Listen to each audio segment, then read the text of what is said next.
I don't live in America where the whole world is talking about internal political discomfort, but I'm noticing a big increase in YouTube creators worrying about the changes that are taking place in their country. And I understand you. The world is going crazy. Today I want to attempt to bring a little relevance to the subject.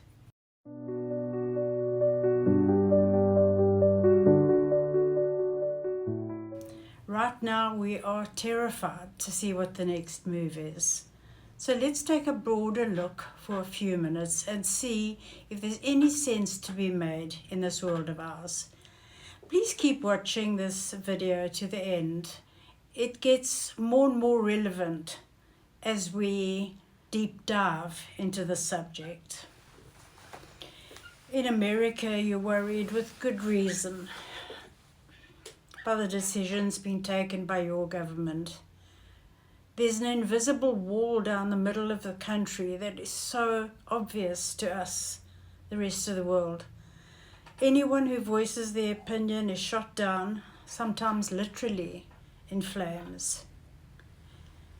Then in England, there's a great division amongst the people about the different opinions everybody has.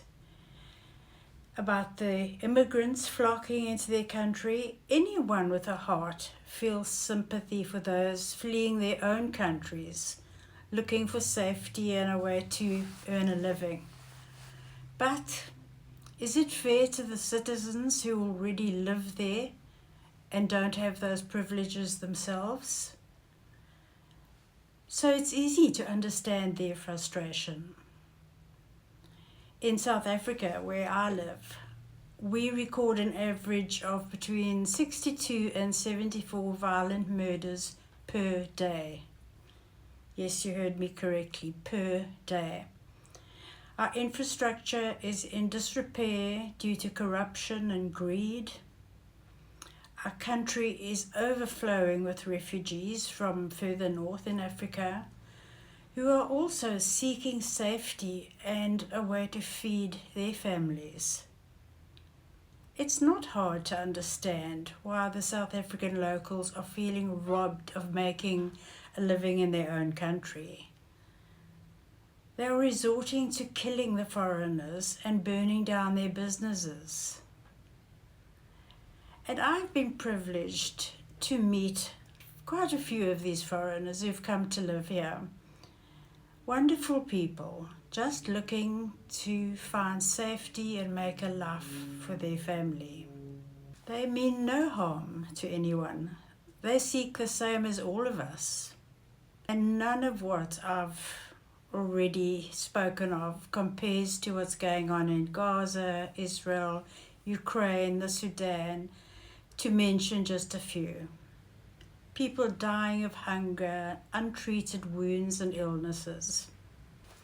I saw a video on Australian ABC News complaining because their government was not providing enough care for their elderly, who, by the way, have carers come into their homes to help them, and they have meals provided for them. They do have help, and they're still complaining. Now, I just wish I could find the news link of an African woman in her 80s being wheeled several miles over rough terrain to a clinic in a wheelbarrow by a family member. She was in pain and she was in a wheelbarrow.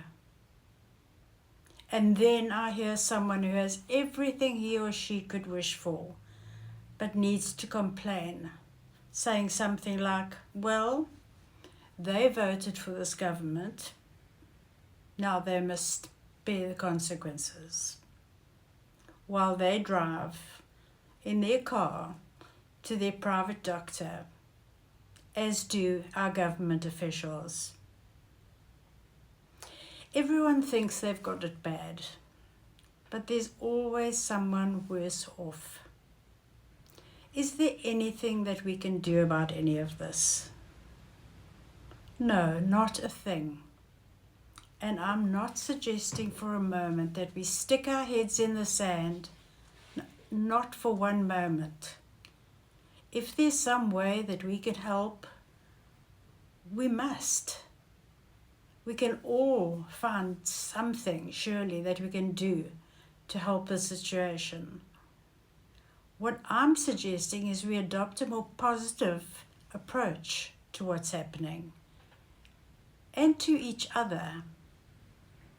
And by remembering that there's always someone worse off than you are. You will have more of an attitude of gratitude than one of complaining.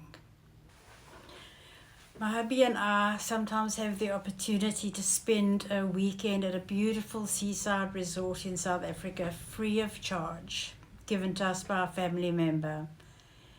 And looking at the living conditions those people live in just blows my mind. I'll try and add in a couple of photographs to show you. And that's their holiday homes. That is not even their permanent homes. But if I was going to, before I can start feeling hard done by on our drive home after our luxurious weekend, by comparing my humble home to what we've just seen, we drive past the little shack houses along the road. They are literally pieces of tin, wood, cardboard, made into dwellings to shelter their families. And these are the poor people who work in the mansions that I've just spoken about at the resort. I wonder if they feel angry. But perhaps as I'm grateful for my home, maybe those shack dwellers are grateful for theirs.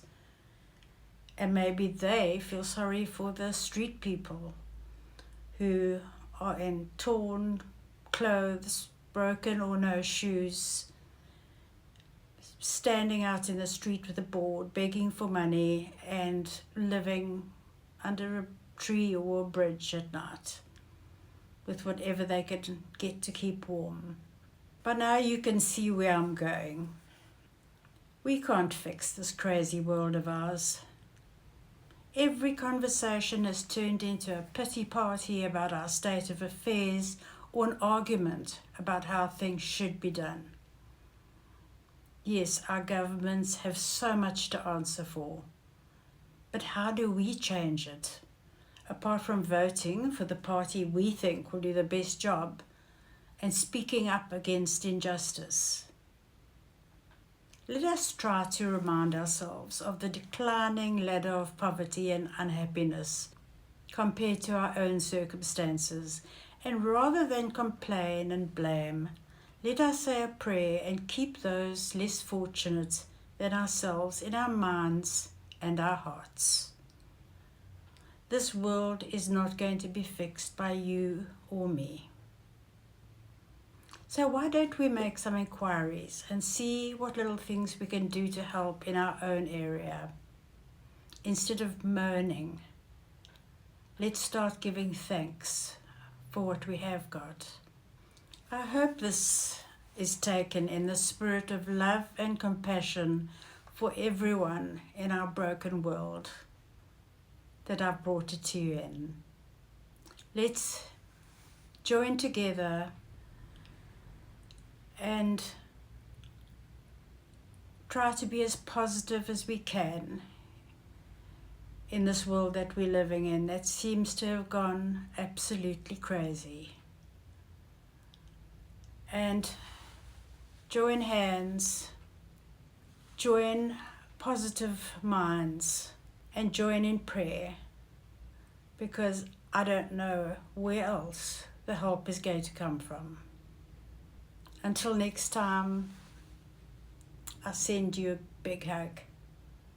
Bye for now.